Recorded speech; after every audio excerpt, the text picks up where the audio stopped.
बिस्मिल्लाहिर्रहमानिर्रहीम। नाज़रीन, मैं हूँ आपका मेज़बान अशरफ मेहताब और प्रोग्राम है बीट स्पेशल। आज का प्रोग्राम बिजली सप्लाई के हवाले से हम करेंगे और हम इस वक्त मौजूद हैं लेस्को के ऑफिस में।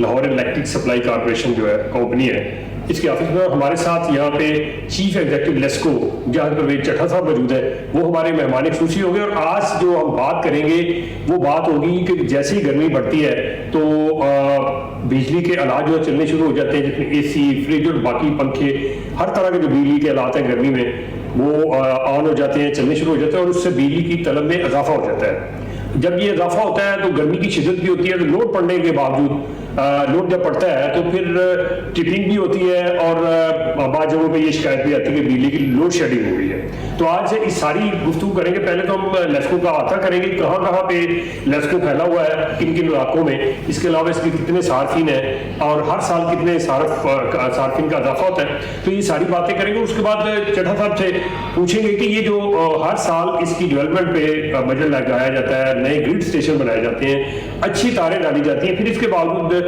टिपिंग क्यों होती है और बाद दफा ये होता है कि वो टिपिंग लोगों की कीमती हालात भी जला देती है। तो हम शुरू करते हैं। आपको भी खुशामदीद करते हैं और चट्टा साहब आपको भी खुशामदीद करते हैं। क्या हाल है? ठीक है, थैंक यू। अच्छा चट्टा साहब, ये बताइएगा कि पहले तो हमारे नाज़रीन को इस लेस्को के बारे में पता चलना चाहिए। सबसे पहले आज से 15-20 साल पीछे चले जाए तो वापडा होता था और सारे जितने बिजली सप्लाई करना बनाना उसी का काम था। अब भी अगर एहतजाज हो रहे हो तो लोगों को नहीं पता लेस्को क्या है, तो वो बैनर उठा के वापडा को ही बुरा भला कह रहे होते हैं और उसी को कहते हैं कि ये बिजली हमें नहीं देगा। तो इसको लेस्को के बारे में थोड़ा सा बताएंगे, कब ये कंपनियां बनी और उसके बाद इसका आता करेंगे कहाँ कहाँ? जी, बिस्मिल्लाहिर्रहमानिर्रहीम। ये 1998 में गवर्नमेंट पॉलिसी के तहत वापडा को डिसइंटीग्रेट कर दिया गया था, जिसमें उस वक्त 9 थी, अब 10 हो गई हैं डिस्ट्रीब्यूशन कंपनीज हैं, जिसमें लेस्को भी है। फिर इसके अलावा एक NTDC है जो 220 और 500 kV लेवल पे काम करती है।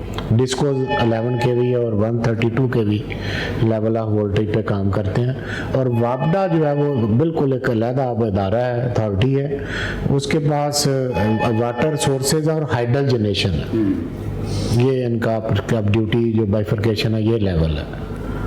अच्छा, इसमें थोड़ा सा ये भी बताइए कि इलाके कौन कौन से इसमें शामिल है? लाहौर की है या ये लाहौर में 5 डिस्ट्रिक्ट हैं। एक लाहौर, शेखुपुरा, ननकाना, कसूर और ओकाड़ा, 5 डिस्ट्रिक्ट हैं। लेस्को का जो नंबर ऑफ कस्टमर है वो इस वक्त 50 लाख को क्रॉस कर चुका है, 5 मिलियन को। और according to number of customers and quantum of sale and demand of energy, ये पाकिस्तान की सबसे बड़ी डिस्ट्रीब्यूशन कंपनी है। पिछले दिनों ये भी बात आ रही थी कि इसके 2 हिस्से कर दिए जाए, इसकी लेस्को भी और 1-2 और कंपनीज की हमने फिजिबिलिटी रिपोर्ट बना के भेजी हुई है, वो अंडर डिस्कशन है और इसको मजीद बेहतर मैनेजमेंट के लिए 1-2 कंपनीज को वो कर रहे हैं। मैपको भी है उसमें, लेस्को भी है। तो क्या होगा फिर? ये डिवाइड हो जाएंगे सारे, डिवाइड होंगे, सार्फिन डिवाइड होंगे, कैसे? सार्फिन डिवाइड हो जाएंगे। उसमें फर्स्ट सर्कल, शेखुपुरा और ननकाना एक कंपनी बन जाएगी अगर ये बनती है तो। ये साउथ लाहौर, सेंट्रल लाहौर, गुलबर्ग, ये एरिया प्लस अकाड़ा, कसूर, ये दूसरी कंपनी में आ जाएगा, बन जाएगा। इससे क्या समझते हैं? इससे बेहतरी आएगी सार्फिन को, इसमें मतलब उनकी माली जो उनकी मुश्किलात है बिजली की सप्लाई के हवाले से, कनेक्शन के हवाले से, उसमें आसानी आएगी या फिर कोई नया एक वेंचर हो जाएगा और उसमें लोगों को मजीद तकलीफ होगी? मैं इसको थोड़ा क्लैरिफाई जरूर करना चाहूँगा। मेरा जो व्यू पॉइंट है कि सिंपल ऑफिसर लेवल पे बाइफर्केशन करने से वो नताइज नहीं मिलते जो एक्सपेक्टेड होते हैं। इश्यूज तो है मैन पावर का नीचे लेवल पे, ऑफिसर्स तो पहले ही SDOs की कमी है, बाकी पूरे हैं।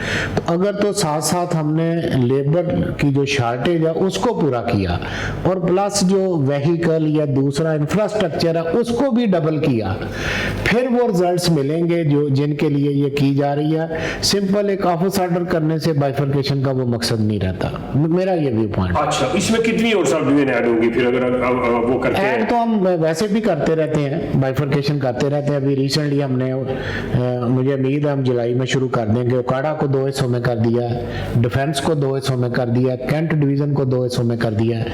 अभी आते ही जब मैं आया, आपको याद होगा, मैंने मॉडल टाउन बहुत बड़ी डिवीजन थी उसकी 2 कर दी, वहाँ इंप्रूवमेंट तो आई है। ये फरोज वाला बहुत बड़ी थी, इसमें से कोट अब्दुल मालिक बाहर निकाला, तो उससे फायदा तो होता है। इसी तरह हम लगे हुए हैं, ग्रेजुअली करते रहते हैं बेशक कंपनी। अच्छा, जो स्टाफ का आप कहते हैं खास तौर पर जो हमारा लाइनमैन है, असिस्टेंट लाइनमैन है, इसके अलावा जो वर्किंग स्टाफ है फील्ड में काम करने, उसकी बड़ी शॉर्टेज है। हम आपकी पैसे आए रोज पढ़ते हैं, इतने बंदे रिटायर हो गए, आपने उनको सर्टिफिकेट दिए, चेक दिए, लेकिन भर्ती नहीं हो रही, इसकी क्या वजह? भर्ती एक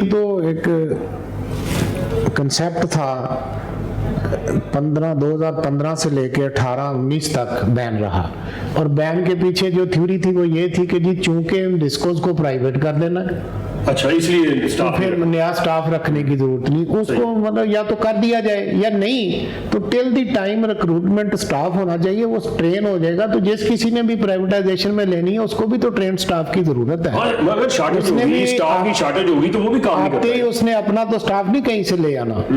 तो अभी मौजूदा गवर्नमेंट ने हमें चंद महीने पहले इसको अलाउ कर दिया रिक्रूटमेंट, हमने रिटन टेस्ट ले लिया हुआ है, लेकिन अब उसमें अनफॉर्चुनेटली ये हुआ कि जब हम उनके इंटरव्यू शुरू करने लगे, खासकर असिस्टेंट लाइनमैन के लिए फिजिकल टेस्ट है, साइट पे जाके गड़ा लगवाना, ये वो अभी ये कोरोना की वजह से इतनी गैदरिंग ना भी फिजिबल नहीं है। हम इंतजार कर रहे हैं कि जैसे ही अल्लाह ताला इसकी कोई ग्रेविटी को, इंटेंसिटी को कम करे तो हम इंटरव्यू करके भर्ती मुकम्मल कर लेंगे इंशाल्लाह। अच्छा, आपके पास जो स्टाफ है इस वक्त मैंने देखा यंग स्टाफ बहुत कम है, ज्यादातर आपके लाइनमैन या दूसरा स्टाफ 50 से ऊपर है। तो जो 50 से ऊपर का स्टाफ है उसके खंबे पे चढ़ना उसके लिए बहुत मुश्किल होता है। वो यही तो वजह हुई, बिल्कुल इसी वजह से ये सेफ्टी मेजर भी नहीं लिए जाते हैं और आए लोग जो हादसा जी बिल्कुल उसकी यही वजह हुई कि ना सिर्फ 15-18, उससे पीछे भी कई साल भर्ती तो देखे कंटिन्यूस हर साल होनी चाहिए। Quantum of recruitment should be even more than the quantum of retirement. अगर 50 बंदे हो रहे हैं तो आपको 60 रखने चाहिए। तो जो रेशियो ऑफ रिक्रूटमेंट थी रिटायरमेंट से कम रही, तो अल्टीमेटली मतलब लेस्को इस वक्त मैं समझता हूँ आप मेरी बात से एग्री करेंगे कि लेस्को की यार्डस्टिक है 30,000, लेकिन कब ये फिक्स हुई थी जब लेस्को का कस्टमर 20 लाख था। तो अब ये डबल सीट ज्यादा होने जा रहा है, लेकिन हमारी उस 30 में से भी 8,000 शार्ट है। और फिर मैं एक अक्सर बात करता होता हूँ कि with the passage of time हमारी एज ए सोसाइटी इलेक्ट्रिसिटी पे लाइफ डिपेंडेंस बढ़ गई है। हमारा आर्किटेक्चर बड़े गार होते थे, 2 घंटे नहीं भी बिजली थी, अब बाहर बैठ के, अब जिस तरह के हमारे घरों की कंस्ट्रक्शन है छोटे हो गए हैं। आप वैसे अगर आप, मुझे याद है 20 साल पहले बड़े ही कहीं कोई स्पेशल घरों में एसी होता था। आप मुझे कोई घर बता दें जिसमें एसी नहीं है, बल्कि हर कमरे में 20 हर कमरे में है, तो उससे डिपेंडेंस भी बढ़ी है। तो उस लेवल से तो स्टाफ और इंफ्रास्ट्रक्चर लेवल बहुत डबल होना चाहिए था, जो कि इन वजूहात की वजह से नहीं हो सका। अच्छा, इसमें 2 चीजें सामने जो आई हैं, जो अमवात हो रही हैं, पिछले रिसेंटली आपने देखा रमजान के महीने में भी 1-2 मौत हुई, उसके बाद भी एक लाइनमैन की डेथ हुई, फिर कोरोना से आपके ऑफिसर समेत 6-7 लोग दुनिया से चले गए। तो सेफ्टी मेजर जो इसकी लाइनमैन की फील्ड स्टाफ की हद तक है, वो कहाँ तक पूरा होता है? शिकायत आती है कि वो जो हालात हैं उनको प्रॉपर नहीं दिए जाते, बकेट नहीं है, गाड़ियां नहीं है, अगर है तो गलत इस्तेमाल हो। लेकिन मैं आपको अपने 35 साल मेरा एक्सपीरियंस है, मैं बिल्कुल सिंसियरली बात करूं। एक दफा मैं एक्सीडेंट था तो मेरे चीफ एग्जीक्यूटिव साहब ने कहा ये एक एनालिसिस तो करो कि ये हादसा जो होते हैं इनकी वजूहात क्या है। आप बिलीव करेंगे, ये फैसलाबाद रिकॉर्डेड है, वहां पे रिपोर्ट मौजूद है, 82% एक्सीडेंट होते थे वो उस इंडिविजुअल की लापरवाही से हो गए थे। मतलब खुद जो बंदा काम करने जाता है, हाँ, वो उसने जो मसला हालात जो थे वो नहीं इस्तेमाल। सबसे एक जरूरी चीज होती है आप लाइन को अर्थ कर लें। लाइन, मैं कहता हूँ, मैं as a professional engineer field officer हमेशा कहता हूँ आप सिंपल अर्थ कर लेना, आपके 90% एक्सीडेंट खत्म हो जाएंगे। वो थोड़ी जल्दी करता है, थोड़ा सा एक ओवर कॉन्फिडेंस भी बढ़ा कि मेरा इतना एक्सपीरियंस है, मैं नहीं भी अर्थ नहीं, उसके ऊपर प्रेशर भी तो बाद आ जाता है, वो भी होता है। बड़े की तरफ से फोन आ गया एक्शन को, एसडीओ को, लेकिन मैं हर सूरत आधे घंटे मेरी लाइन चालू, लेकिन मैं अपने अफसरों को एक एजुकेट करता हूँ। हम करते क्या हैं, काम शुरू करने पे घंटा लगा देते हैं और फिर उसको कहते हैं 15 मिनट करो। मैं अपने अफसर को हमेशा ये इंस्ट्रक्शन कहता हूँ कि आप टाइम सेविंग करें। ये जो हम फॉल्ट अक्कर होने पे और शुरू करने में टाइम लगा देते हैं, इसको ठीक करें। वो जब चढ़ गया ना तो उसका तो अपना दिल करेगा मैं जल्दी खत्म करके नीचे आ जाऊं, वो डिले क्यों करेगा? चढ़े हुए बंदे को नीचे से फोन करना या इंस्ट्रक्शन देनी, इट इज क्रिमिनल। मैं इसके हक में नहीं हूँ, ना मैं कभी ऐसा करता हूँ। लेकिन आपके ये देखे ना एसडीओ वगैरह जो एक्शन है उनकी तरफ से या बात दफा लैंडमैन की तरफ से भी होता है कि कहीं से कोई प्रेशर उसको बिल्ड हुआ, वो भी घर जा रहा था, ड्यूटी खत्म की, घर जा रहा था, रास्ते में फोन आ गया यार वापस आ जाओ, फलां की लाइन जो है वो खराब हो गई है सप्लाई। बाकी जहाँ सेफ्टी सामान का तल्लक है, बेड्स हमने दिए हुए हैं, बल्कि अभी मैंने जो किया आपको किसी दिन मैं वो दोबारा लाट आ जाती है तो मैं आपको कॉल करूंगा। बड़े अरसे के बाद मेरा ये अपना फील्ड का एक्सपीरियंस है, मेरी एक ड्रीम थी कि जब मैं सीईओ लगा तो मैं एक क्या काम है जो स्पेशल करना चाहूंगा जो नहीं याद रखे। मैंने ना 50 बकेट्स खरीदी हैं लाहौर के लिए। बकेट्स क्या चीज है? एक तो बकेट फुल्ली प्रोटेक्टेड और इंसुलेटेड है, और एक खुदा न खास्ता लैंडमैन गलती भी करता है, आपने देखा बाद दफा पांव स्लिप होने से भी एक्सीडेंट होते हैं, वो इंसुलेटेड बकेट में खड़ा होगा, ना उसके गिरने का चांस है, ना कहीं से गलती। बॉक्स की तरह से होगा, गाड़ी होगी और वो लिफ्टर ऊपर लेके जाएगा। एक ट्रक का उसके अंदर क्रेन लगी हुई है, उसके अंदर इंसुलेटेड बकेट है, उसमें करंट नहीं जा सकता। और जो टी&बी वो बेचारा कभी मोटरसाइकिल पे लेके या इवन गाड़ी भी वाला है वो सीढ़ी लगा रहा है, ना सीढ़ी की जरूरत, दो मोटरसाइकिलों के दरमियान में सीढ़ी पकड़ के वो जा रहे हैं। ठीक है, ये मैं समझता था कि ये एक फला है हमारे इंफ्रास्ट्रक्चर में। मैंने 50 खरीद ली है, उसमें से ये भी फिर दोबारा ना कोरोना की वजह से प्रोडक्शन रुक गई, लेकिन अब शुरू होगी, 7 आ गई हैं। उस बंदे ने कहा मैं वीकली 7 देता जाऊंगा आपको, 7 आज आ जाएंगी, 7 अगले हफ्ते। उससे आप देखिए जो है ना प्रोटेक्टेड, कुछ में पहले भी हैं, तो 50 और 50 में और ले रहा हूँ। ये मेरा एक था कि मैं कुछ करूंगा इसके लिए। ये 50 तो महीने के अंदर, अगले 50 हम जुलाई में ऑर्डर करेंगे, सितंबर तक आ जाएंगे इंशाल्लाह। उनके 2 फायदे होते हैं मता साहब।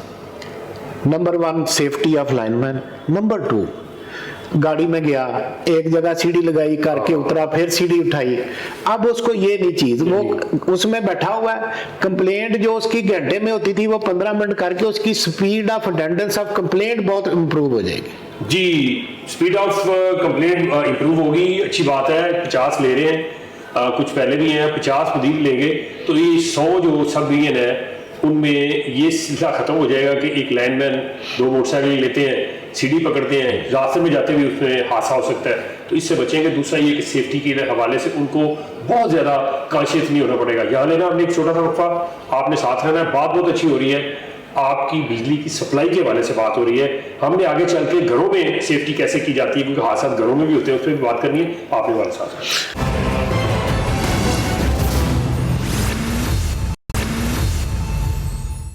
वेलकम है नाज़रीन, वफा खत्म हो चुका है। चीफ एग्जीक्यूटिव लेस्को मुजाहिद परवेज चड्ढा साहब हमारे साथ ही मौजूद हैं, इनसे मजीद बात करते हैं। और बात करते हैं कि एक तो फील्ड में जो हादसा होते थे लाइनमैन के या बाकी जो स्टाफ है उनके, घरों के अंदर भी हादसा होते हैं। आप बद एहतियाती करते हैं, हाथ गीले होते हैं, जाके आप स्विच को लगा देते हैं, जाके आप जो है आपकी फ्रिज है उसको पीछे से जाके लगा देते हैं, तो उससे भी हादसे होते हैं। उस हवाले से बात में चड्ढा साहब, एक तो आपने बताया फील्ड के अंदर जो हादसा होते हैं, एक हमारे घरों में भी हादसा हो जाते हैं कि बिजली के करंट लग जाता है, तो ये उसमें एहतियात क्या करनी चाहिए? उसकी एहतियात ये करनी चाहिए, देखिए आपको याद होगा कि जब हम कनेक्शन लगाते हैं ना तो हम एक टेस्ट रिपोर्ट लेते हैं जो कि पंजाब गवर्नमेंट का एक अदारा इलेक्ट्रिक इंस्पेक्टर, तो पैसे लेके दे देता है जितना मैं उधर ही आ रहा हूँ। अगर वो टेस्ट रिपोर्ट जेन्युइन सही हो, और मैं जिसकी टेस्ट रिपोर्ट हो उसको चाहता हूँ कि वो खुद सही ले, उसके अंदर क्या है, हर चीज के प्रॉपर अर्थ हुई है। मैं दोबारा कहूंगा, फुल प्रूफ किसी किस्म के हादसे या अप्लायंसेस के नुकसान से बचने के लिए अगर आपके मीटर के साथ अर्थ सही लगी हुई है ना, कोई भी फॉल्ट आएगा वो आपकी बिजली उसी वक्त बंद कर देगा, नुकसान नहीं होने देगा। तो मेरी रिक्वेस्ट है कि आप अपना जो भी आपका इलेक्ट्रिशियन कैसे वो मीटर के साथ कैसे करें, थोड़ा सा उनको गाइड करें। जमीन के साथ ग्राउंड की जाती है, उसका एक फार्मूला है कि इतनी लंबी तार होनी चाहिए, इतनी वो जमीन के अंदर होनी चाहिए, वो फिर आपको वो फॉल्ट फ्री है, मतलब लॉस फ्री है। फॉल्ट आएगा वो ट्रिप कर देगा मीटर को, तो मीटर तो लगाता है आपका अपना, उस वक्त तो हम लगाते हैं, उसके बाद या वो डिस्कनेक्ट हो जाती है, हम नहीं करते, अर्थ कंज्यूमर आप करता है। अच्छा ठीक है, हम सिर्फ तो उनको चाहिए ना जो जाते हैं वो जाके उनको गाइड करें, उनको बताएं आपकी जान जा सकती है, आपकी कीमती आवाज जा बिल्कुल आपकी ये प्रपोजल भी अच्छी है, इसको भी हम ऐड करते हैं, इसके अंदर ऐड करते हैं, वो मीटर लगता है उसके अंदर ये एक अगर अगर आप एग्री करें, यूं भी करते हैं, मैं अब उर्दू में एक पंफलेट बना के वो जो हम बिल डिस्ट्रीब्यूट करते हैं उनके साथ हर घर में एक पंफलेट भेज देते हैं, ताकि उन लोगों को पता चले, अच्छी और नाज़रीन जो है अपनी हिफाजत खुद कर लें, बिल्कुल, इसको ताकि उनके बच्चे वो खुद और उनके जो वहाँ पे कोई भी अजीज़ोकार बातें हैं अगर वो आग इसको हम लगाते हैं करते हैं इंशाल्लाह। ये अच्छी प्रपोजल है। अच्छा, ये प्रपोजल तो होगी। इसके साथ अब हम आते हैं कि बिजली की शॉर्टफॉल की तरफ, बिजली की लोड शेडिंग की तरफ। अब ये बता रहे हैं आपने कि इस वक्त जो है नेस्को की वो क्या तलब है, जितने आपने बताया कि 50 लाख से ज्यादा आजकल हम, और कमी कितनी है, और जब पीक टाइम होता है गर्मियों का तो कितनी जाती है? मैं आपको बताता हूँ। एक तो मैं, अच्छा हुआ मुझे मौका मिला, मैं अपने सार्फिन को क्लियर कर दूं, एक मिसकंसेप्शन है, ना पिछले साल ना इस साल हम शॉर्टेज बिल्कुल नहीं। जो हमारी डिमांड है उससे 50-60 मेगावाट 100 मेगावाट हमें ऊपर बिजली मिल रही होती है। एक बात मैं और हर दफा रिपीट करता हूं कि ये अब कोई जुबानी नहीं है कि मैं कह दूं और आप मान लें। अगर आप थोड़ी देर पीछे देखें, वो स्क्रीन लगी हुई है, उसके ऊपर आ रहा है 3724 और मेरी एलोकेशन देख लें 3845, और मेरी एलोकेशन जो है मेरी डिमांड से तकरीबन 80 मेगावाट ज्यादा है। इसको मैं छुपा नहीं सकता।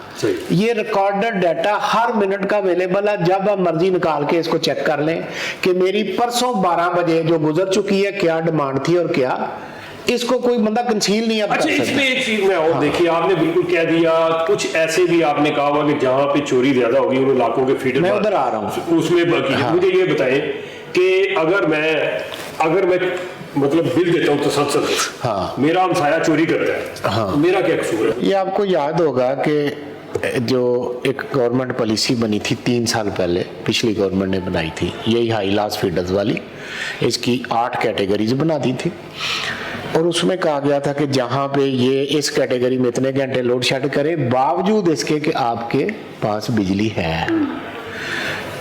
लेस्को इस वक्त, ये बहुत जरूरी बात है, लेस्को इस वक्त गैर अलानिया तो बहुत दूर की बात है, अलानिया लोड शेडिंग भी सिर्फ 28 फीडरों पे कर रही है, और मेरे टोटल नंबर ऑफ फीडर कितने, 1900। 28 को 1900 से अगर और उसमें भी 28 एट ए टाइम बंद नहीं होते, एट ए टाइम 7-8 बंद होते हैं, और हमने उनकी ग्रुपिंग की हुई है 4 घंटे के लिए, ठीक है। और एट ए टाइम 7, ये 1% भी नहीं बनता, 4% बनते हैं टोटल लेस्को के सिस्टम के, और वो है कहाँ, ये कसूर का बॉर्डर एरिया, ये बाटापुर, लाहौर शहर के अंदर ऐसा कोई। लेकिन मैं अपना आपको तजुर्बा बताता हूँ, कल रात का, हाँ, जब मैं छुट्टी करके दफ्तर से घर गया हूँ, खाना खाने लगा तो लाइट चली गई, हल्की सी हवा चली है, आधी जैसे हल्की सी बिल्कुल लाइट सी, तो लाइट चली गई, ठीक 1 मिनट बाद आ गई, खाना शुरू किया, ठीक 2 मिनट बाद फिर चली गई। उसके बाद क्या हुआ, खाना खा लिया, थोड़ी देर फिर चली गई, वो कोई 1-1.5 घंटे के अंदर कोई 4 दफा वो बिजली आई और गई, बेशक वो 1-2 मिनट के लिए गई, लेकिन आई और गई बिजली, वो बड़ा, ये भी तो है। मैं आपको, एक तो ये लोड शेडिंग नहीं है, ठीक है, लोड शेडिंग होती है कि आपके पास बिजली नहीं है, डिमांड है, ये लोड शेडिंग नहीं है। सेकंडली, मैं आपको अपना तजुर्बा कल बताऊं, मैंने भी ऐसी इसको फोन किया, जब आप कमरे में बैठे होते हैं तो आपको लगता है कि ये बड़ी माइल्ड सी आंधी आ रही है, मैंने कहा यार ये बड़ी माइल्ड सी आंधी है, ट्रिपिंग को आ रही है। आपको पता है कल अंदरूने लाहौर हमारे बहुत से फीडरों पे साइन बोर्ड गिर गए हैं, बल्कि मैं आपके टीवी पे पढ़ रहा था कि फिरोज वाला अड्डे पे 2 औरतें जख्मी हो गई हैं साइन बोर्ड गिरने से, और हमारे 2 132 के भी टावर गिर गए हैं। ये कालाशाह काकू, ये काल की आंधी इतनी आसान नहीं थी जितनी, ठीक है, वो ट्रिपिंग आती है। मेरी सिर्फ रिक्वेस्ट भी यही है कि हमें डिफरेंशिएट कर लेना चाहिए फॉल्ट और load shedding. Load shedding LESCO में किसी किस्म की नहीं है सिवाय 28 फीडर के। अच्छा, एक तो ये फॉल्ट आ जाता है, फॉल्ट भी आप किसी वक्त इस प्रोग्राम के बाद आ जाए, हमारे पास उसका रिकॉर्ड होता है। आप 24 घंटे के नंबर ऑफ फॉल्ट्स की भी कैलकुलेशन करके जब उसकी कैलकुलेशन करें तो मेरे टोटल सिस्टम का 0.5% बनता है, 99+% सिस्टम चल रहा होता है हर वक्त, ये ठीक है, और ये भी स्क्रीन पे है, इसको कोई ना इधर कर सकता है। एक और चीज मैंने देखी है, मेरा जो, अच्छा मैं इस बात को मुकम्मल कर दूं, एक और इशू होता है जिसको हम लोड शेडिंग कह देते हैं। अब एक डेवलपमेंट काम है, वो आप नहीं रोक सकते। सपोज राय विंड एक साहब है, उन्होंने एक नई मिल लगानी है, मुझे इस न्यूज अपडेट को आप तक पहुंचाने के लिए ताउन किया है ड्राइव थ्रू कोविड-19 टेस्ट खिदमत में मगन और सूफी सुपर एतमाद। शहर के मुख्तलिफ इलाकों में मूसलाधार बारिश, jail road Gulberg, Wahdat road Gulberg और बरकत मार्केट समेत दीगर इलाकों में बादल बरस पड़े। ठंडी हवाओं से गर्मी की छुट्टी।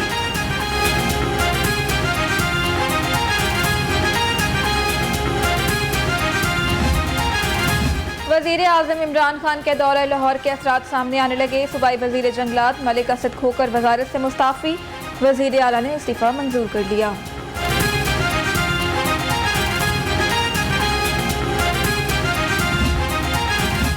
और वजीर आला पंजाब के पास कोई इख्तियार नहीं, जब फैसले बंद कमरों में होने हैं तो हम वजारत का क्या करें। सूबाई वजीर जंगलात के मुस्ताफ़ी होने की वजूहात सामने आ गई। असद खोकर कमिश्नर लाहौर की तब्दीली से भी नाला थे।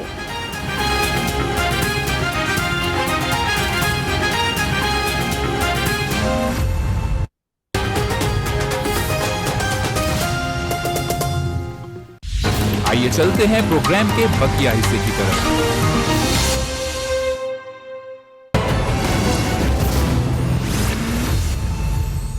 अप्लाई किया, मैंने उनको डिमांड नोटिस दी। ये हमारे शहर की और सिस्टम की कंपल्शन है, ये छोटे शहरों में नहीं है। ये बहुत जरूरी बात है जो आपसे और सार्फिन से शेयर करने वाली है। उन्होंने मुझे 10 करोड़ का डिमांड नोटिस जमा करा दिया। वो कहते हैं जनाब मैंने आपको पैसे जमा करा दिए हैं, मेरी मिल तो चलाएं। या किसी जगह ओवरलोड फीडर है, उसके मैंने 2 करने हैं, ठीक है।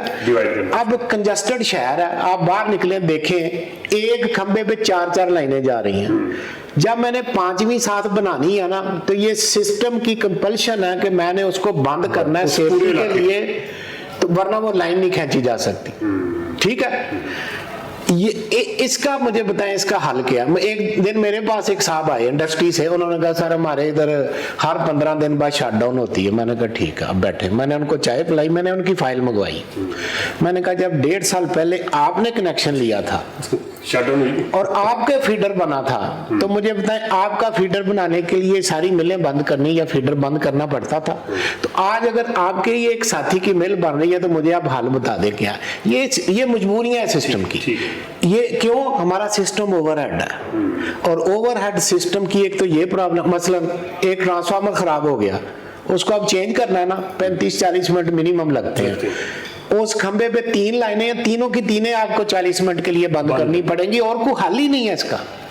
अच्छा ये भी बताएं कि ये हमारा सिस्टम आपने मादी में भी देखा, हार्बर पे लगते हैं, नए ग्रिड स्टेशन भी बनते हैं, और इसके अलावा नई तारें डल रही होती है, जैसे आपने कहा ये डेवलपमेंट का दुकान।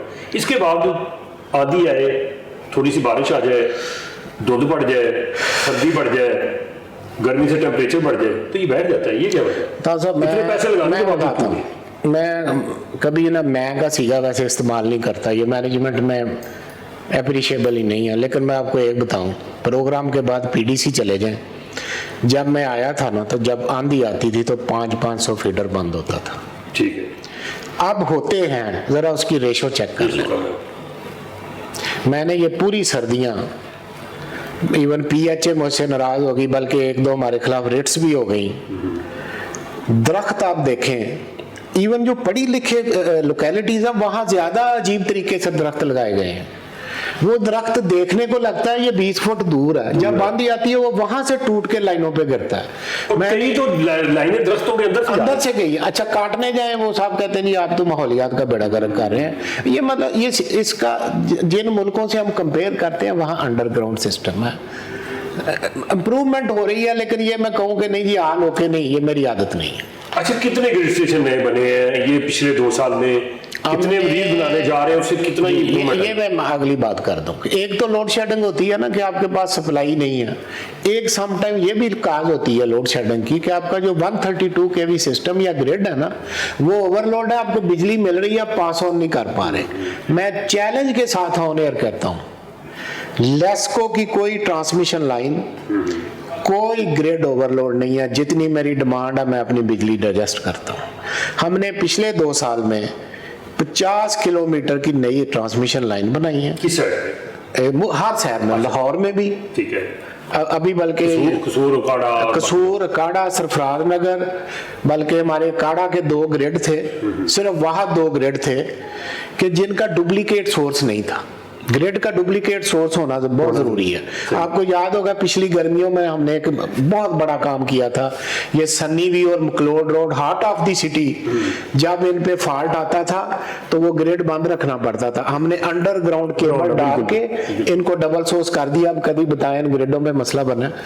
इसी तरह ये जो पुराना लाहौर है, इसमें 4 बिलियन का एक ग्रिड बनाया एनटीडीसी ने गाजी, और हमने 52 करोड़ रुपया लगा के, ये गर्मियों में यहाँ प्रॉब्लम आती है, शालामार, रावी रोड, पुराना लाहौर वोल्टेज की, हम अपना आधा लोड उतार के गाजी पे लेके जा रहे हैं। वो हमारा थोड़ा कोई साहब कोर्ट में गए हुए हैं, 9 जुलाई हमारी तारीख है, हम कोशिश कर रहे हैं कि हमें इजाजत मिल जाए तो हम उसको एनर्जाइज कर दें। ये काम किए हैं। इसके अलावा हमने 11 नए ग्रिड बनाए हैं। अभी हफ्ता पहले मैंने शेरा वाला ग्रिड का इफ्ताह किया, ठीक है ना, और 31 ग्रेड अपग्रेड किए। अपग्रेड होता कि बने हुए हैं, उनको बेहतर किया कि या ट्रांसफार्मर ऐड कर दिया या बड़ा कर दिया, बड़ा ट्रांसफार्मर है, जदीद है, उसमें हमारे सिस्टम पे इस वक्त प्रॉब्लम नहीं है।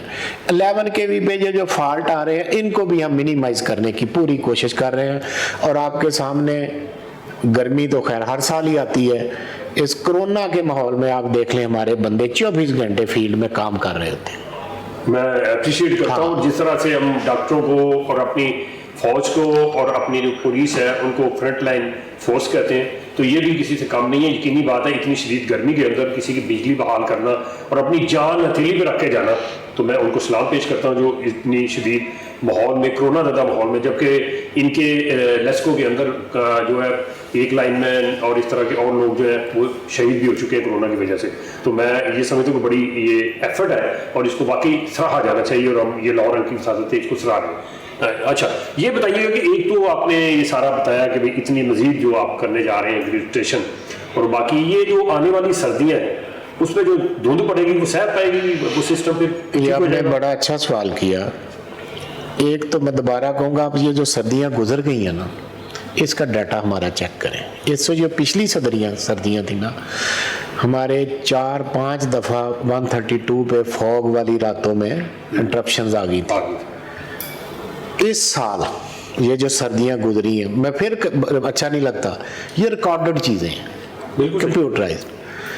इस पे फॉग की वजह से कोई किसी सर्किट पे नहीं आई इंटरप्शन। और क्यों नहीं आई ये बता दो।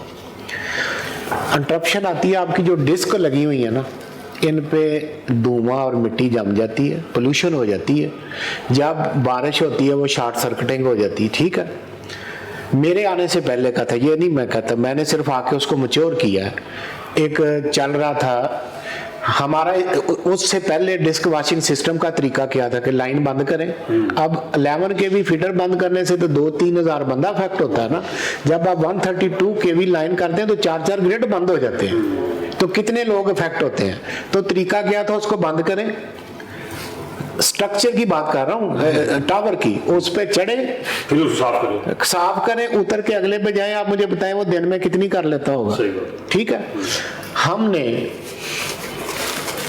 अब मुझे उसकी एग्जैक्ट कीमत नहीं याद, कोई 50 करोड़ से ज्यादा थी गालबन, मुझे एग्जैक्ट नहीं याद। हमने एक मशीन खरीदी है चाइना से, मैं फिगर आपको कंफर्म कर देता हूँ, इट वाज इन मिलियंस,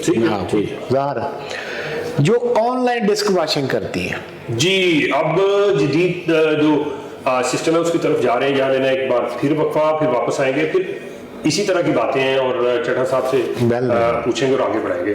यहाँ लेना हमने एक वक्फा, आपने हमारे साथ। अच्छा,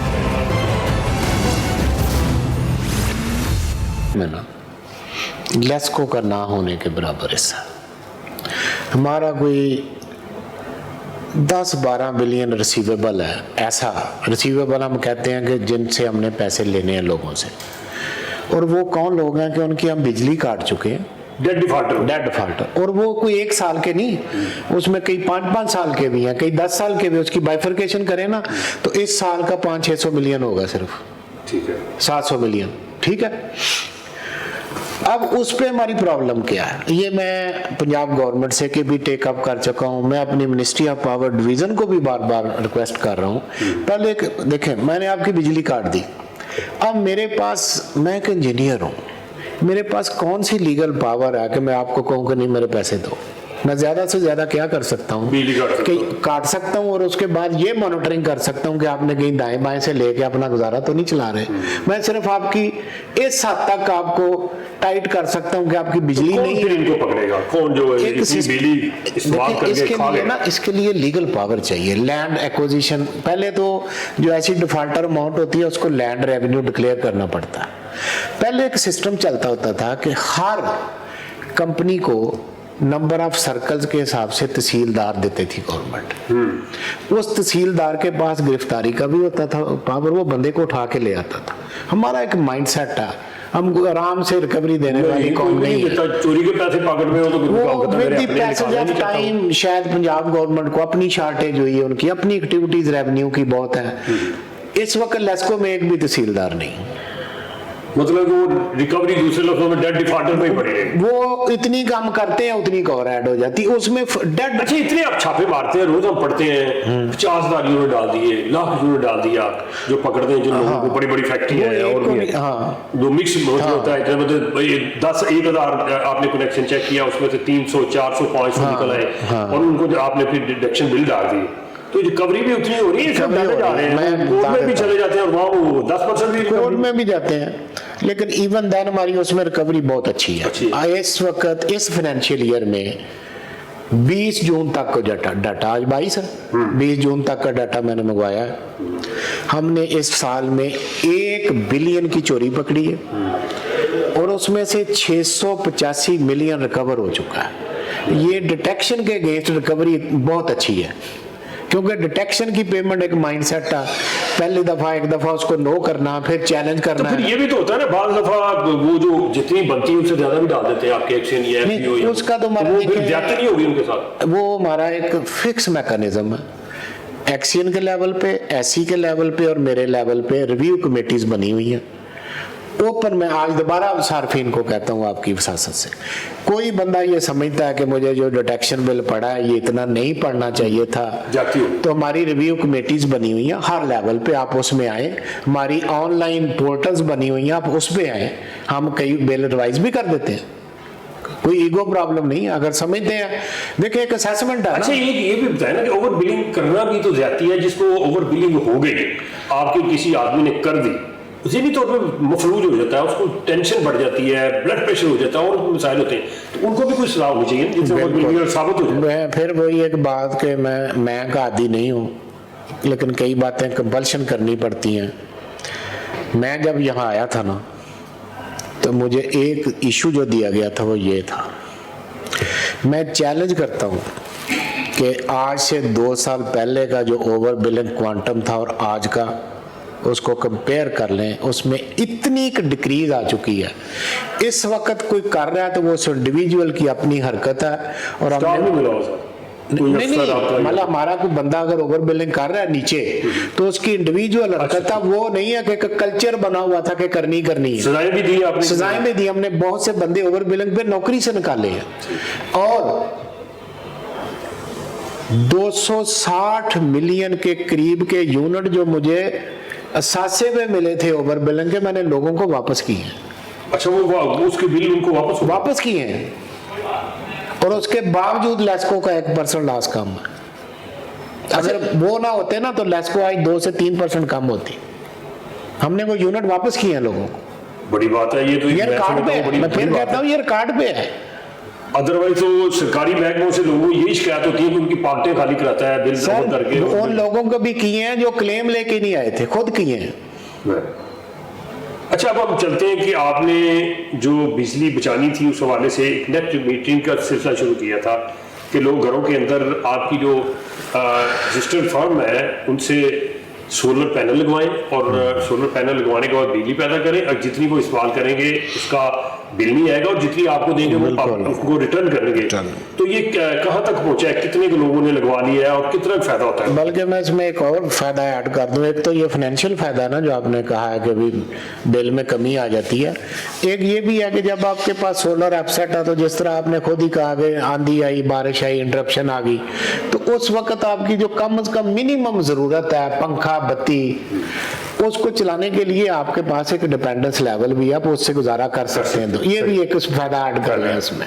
ये बड़ा यूपीएस है उनके पास। हाँ, ये फाइनेंशियल फायदे के अलावा एक सिस्टम की प्रोटेक्शन, स्टेबिलिटी समझ लीजिए। इसका मीटर आसानी से लगा देते हैं। हाँ, बिल्कुल। आके वो फिर लोगों को मेरे पास एक साहब का डाटा मौजूद है। हाँ। उन्होंने पैनल लगवा लिया है आपकी, वो जो मंजूरशुदा कंपनी है, मीटर ही लगा के दे रहे, कहते हैं जी कोई खिदमत करो तो फिर लाओ। नहीं, मैं बिल्कुल इसकी अगर है तो मजम्मत करता हूँ।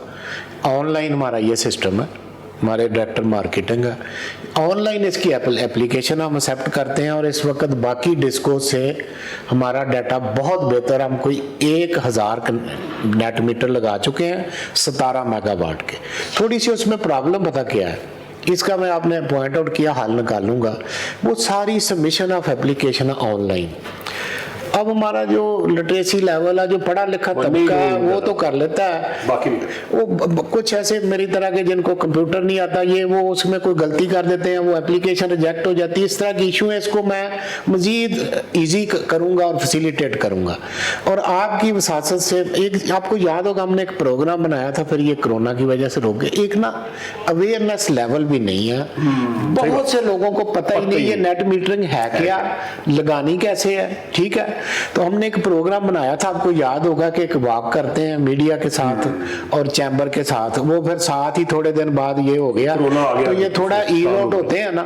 तो इसकी एक पब्लिक अवेयरनेस स्कीम बनी हुई है, पंफलेट बने हुए हैं, इश्तिहार बने हुए हैं, ये करेंगे लोगों से। मैं आपकी वसासत से रिक्वेस्ट करता हूँ कि जैसा कि पहले शुरू में कहा कि इससे बिल में फायदा होता है, फॉल्ट की सूरत में आपके पास मिनिमम बिजली अवेलेबल होती है, इस पे ज्यादा से ज्यादा आए। नाज़रीन को थोड़ा समझा दूं। नाज़रीन, इसका मतलब ये है कि आपको लेस्को की बिजली भी मिलेगी, आप जो बिजली पैदा कर रहे हैं उससे सोलर से, वो भी आपके उसमें सिस्टम में आएगी। और अगर एक सिस्टम खराब हो गया तो दूसरे से फायदा उठा लेंगे, अगर वो नहीं चल रहा तो इधर से फायदा उठा लेंगे। और जो बिजली आप पैदा करेंगे उसमें अगर बिजली आपकी जरूरत से ज्यादा है तो इनके सिस्टम में चली जाएगी और उसका आपको क्या होगा कि आपको माली फायदा होगा, आपके बिल के अंदर वो एडजस्टमेंट कर दी जाएगी। आने वाले बिल में भी हो सकती है, उसमें भी हो सकती है। तो यकीनी बात है, पैसे आपने लगाने हैं लेकिन उसका फायदा आपने लंबी मुद्दत के लिए लेना है। ऐसे चंद महीने में पे बैक हो जाते हैं, वो सही चंद महीनों में पे बैक हो जाते हैं। अच्छा, एक वो स्मार्ट मीटरिंग का विषय आपने लेके आए थे निजाम, कि ऐसे मीटर लगा दिए जाए जिसमें आपका इंटरफेरेंस मीटर रीडर की ना रहे, आप जिसने लगाया उसके मोबाइल के ऊपर उसके बहुत से फायदे हैं, उसके बहुत से फायदे हैं, both for the company and both for the customer. Company को क्या फायदे हैं, जैसे बता रहे थे, उसमें अभी तो हम जाते हैं गलियों में, फिरते हैं, देखते हैं कौन चोरी कर रहा है, उसमें हमारे कंट्रोल रूम में पता चलेगा किसने अपने मीटर को छेड़ा है। ठीक है, अब आ जाए स्टेबिलिटी ऑफ सप्लाई पे, ये जो लो वोल्टेज की कंप्लेंट आती है, उधर बैठे पता चल जाएगा किस कस्टमर के किस इलाके में, किस गली में इस वक्त वोल्टेज लेवल क्या है। ठीक है, मैनेजमेंट के पॉइंट से अभी बता रहा हूँ। अच्छा, एक ये भी है, माजरत के साथ हम कहते तो है ना जी, बिलिंग इंटरप्शन आ रही है, वो आप कभी गौर करना, मेजर परसेंटेज है कि लोड 2 किलोवाट मंजूर है, 10 एसी लगाए हुए हैं। अब हमारे रिकॉर्ड में तो उसका वही लोड है ना जो उसने मंजूर कराया हुआ है। जब हम अपने सिस्टम का एनालिसिस करने जाते हैं तो वो तो कहता है इस इलाके में कोई ओवरलोडिंग नहीं है, सिस्टम ये कहता है। मतलब चले वो हमारी लास्ट ऑप्शन है, ये मैं कोई खौफ नहीं पैदा करना चाहता उसमें, लेकिन मेरे पास एक फैसिलिटी होगी अगर मैं यूज करनी चाहूँ कि जो बंदा अपनी सैंक्शन लिमिट से ज्यादा लोड इस्तेमाल करेगा लेकिन वो हम बड़ी आखिरी ऑप्शन रखेंगे, पहले उसको कोई नहीं होना तो ये चाहिए। जब मैं अपना कनेक्शन लेने के लिए जा रहा हूँ तो एक फॉर्म मुझे दिया जाता है, उस फॉर्म के ऊपर सारी तफसीलात लिखी हुई है, बल्ब कितने जलाने हैं, एसी कितने लगाने हैं, आपने मोटर लगानी है, फ्रिज रखनी है, आप उसमें भरते हुए क्यों परेशान होते हैं? आपके घर के अंदर की बात है, आपकी सेफ्टी के लिए है। आप जब वो सारी चीजें भर देंगे तो आपका एक लोड बन जाएगा। तो वो यकीनी बात है ट्रांसफार्मर से जो बिजली आएगी वो आपको उस लोड के मुताबिक देंगे। होता ये है कि जब मैंने कनेक्शन लेना होता है तो मैं डंडी मारता हूँ, ये 2 बल्ब लाने, एक पखा चलाना है जनाब, कुछ नहीं हो चलाना घर के लिए, तो उसके मुताबिक वो कनेक्शन दे देते हैं, उसी के मुताबिक मीटर लगा देते हैं। फिर जब मैं टका के 2-3 एसी लगाता हूँ, साथ फ्रिज भी चला लेता हूँ, तो उसके बाद जो ट्रिपिंग होती है, बिजली पूरी नहीं आती, तो मैं फिर कोसता हूँ महकमे को, कहता हूँ बुरा भला भी कह देता हूँ। तो ये अच्छी बात नहीं है। एक अच्छा शहरी होने के नाते मेरी भी आपकी भी एक जिम्मेदारी है कि जब मैं कनेक्शन लूँ तो झूठ ना मांगा। मुझे पता है कि मेरे घर के अंदर 2 एसी लगनी है, 4 और चीजें लगनी है, बाकी चीजें भी लगनी है, तो मैं पहले से क्यों ना उसको उस तरह से लूँ। क्यों जी आप मैंने ये बात आपकी कर दी है, आपकी रिक्वेस्ट। अच्छा, अब कस्टमर पॉइंट ऑफ व्यू से क्या, एक तो जैसे मैंने कहा कि मुझे किसी 2-4 घरों से फोन आएगा तो पता चलेगा कि यार इनका वोल्टेज नहीं पूरा हो रहा, या यहाँ ट्रांसफार्मर डैमेज हो गया, वो मुझे कंट्रोल रूम में बैठ के पता चल जाएगा। अच्छा, इसमें भी एक डिले आती है। मैं मतलब एक एग्जांपल क्लियर करती हूँ। कल एक दोस्त के रेफरेंस से एक कंप्लेंट आई, ये अंदरून लाहौर से, कि जी वो मेरे एक दोस्त है, उनकी 3-4 घंटे से बिजली बंद है। जब हमने उनको राब्ता किया तो इफेक्ट क्या निकला कि उन साहब ने, एक तो बारिश हो रही थी, आंधी थी, उन्होंने अंदर बैठ के ज़ूम कर लिया कि ये लोड शेडिंग हो रही है, खुद ही आ जाएगी। अच्छा, 3 घंटे किसी को कंप्लेंट ही नहीं की कि मेरे घर की बिजली नहीं आ रही, और जब चेक किया तो सिर्फ उनके घर की बिजली खराब थी, यानी उनका कोई अंदर से वो फ्यूज हो गया। ठीक है, फ्यूज हो गया। ये भी एक अच्छा। इससे कंट्रोल रूम में शिफ्टों में 24 घंटे बंदे बैठे होंगे, हमें वोल्टेज ट्रांसफार्मर डैमेज होता है तो हमें पता चलता है। इस फैसिलिटी से हमें बिफोर टाइम पता चलेगा कि ये ट्रांसफार्मर ओवरलोड हो रहा है, इसमें ये प्रॉब्लम आ रही है, इसको अभी ठीक कर लें। आखिरी बात बहुत बड़ा फैक्टर है, अब तो वैसे वो मोबाइल रीडिंग आने से काफी हद तक वो खत्म हो चुका है। इवन देन उसकी कोई इंडिविजुअल कंप्लेंट्स हैं, उससे वो मैनुअल रीडिंग खत्म हो जाएगी। ठीक है, वो मीटर रीडिंग का तलक खत्म हो जाएगा, कंट्रोल रूम में रीडिंग आएगी। फिर कस्टमर को हर 5 मिनट के बाद अपने मीटर पे पता चलेगा मेरा वोल्टेज कितना आ रहा है, मेरे अंदर बिजली कितनी जा रही है। अभी तो उसको महीने बाद पता चलता, वो कहता है यार मैंने इतनी कंज्यूम कर ली है तो बिल ही बड़ा आ गया। वहां उसको रियल टाइम अपनी बिलिंग का पता चलेगा। जो स्मार्ट मीटर है, ये दूसरे मीटर से इसकी कीमत ज्यादा है? थोड़ी ज्यादा है, लेकिन ये है कोई 12-14 हजार का, दूसरा 3,000 का है। लेकिन जो फर्स्ट टाइम लगने वो तो हम अपनी कास्ट पे लगाएंगे। सही है, मतलब उसमें उनको नहीं देने वो उसमें भी बड़ी बॉटलनेक्स आई, वो मतलब इतना अच्छा। देखें, अब ना टेक्नोलॉजी के अलावा कुछ चारा नहीं है। मैनुअली आप जितनी मर्जी मेहनत कर लें, उसको इम्प्रूवमेंट का एक लेवल उससे आगे नहीं हो सकता। मतलब आदमी की अपने दिन की तरह है, वो आपकी बात माने ना माने, कितने सारा हो जाए आपका इवन टेक्निकली। अब मैनुअली पॉसिबल है कि हम हर ट्रांसफार्मर का शाम को चेक करें, उससे लोड कितना चल रहा है। अच्छा, एक अनबैलेंस भी है, एक फेज पे ज्यादा चल रहा है, एक पे कम। ये मैनुअली अब पॉसिबल नहीं। 1 लाख ट्रांसफार्मर है, वो टेक्नोलॉजी बताएगी कि हर जगह खपने की जरूरत नहीं, बंदा उधर ही जाएगा जिधर प्रॉब्लम होगी, हर जगह नहीं जाएगा। जी नाज़रीन, यहाँ पे प्रोग्राम जो बड़ी तेजी से ताबदील हो रहा है, वक्त आपको पता है किसी का साथ यानी इस हवाले से नहीं देता कि रुकता नहीं है, तो आपको उसका साथ देना होगा। यहाँ पे चीफ एग्जीक्यूटिव लेस्को का शुक्रगुजार हूँ, आज उन्होंने वो बातें भी बताई कि जो आम आदमी को नहीं पता था। हालांकि वो अरसा दराज से बिजली इस्तेमाल कर रहा है, उसको ये नहीं पता कि अर्थिंग क्या होती है। घर के अंदर अगर आपने सेफ्टी मेजर करने हैं तो किस तरह से करने हैं। और दूसरा ये कि जो खास तौर पे इनका फील्ड स्टाफ है, रिटायर होते जा रहे हैं, धड़ाधड़ इनकी भर्ती नहीं हो रही, उस वाले से भी आपको इन्फॉर्मेशन दी। और ये भी बताया कि अब जदीद सिस्टम लेके आ गए, अब लाइनमैन खुशी से जाएगा, कोई मसला नहीं होगा। और जहां वो 10 कंप्लेंट करता था 1, 2 या 4 घंटे में, 6 घंटे में, अब वो 20 कंप्लेंट करेगा और वक्त भी इससे कम लगेगा। तो इन्हीं अल्फाज के साथ अपने मेजबान अशरफ मेहताब को बीट स्पेशल से इजाज़त दीजिएगा। अल्लाह हाफिज़।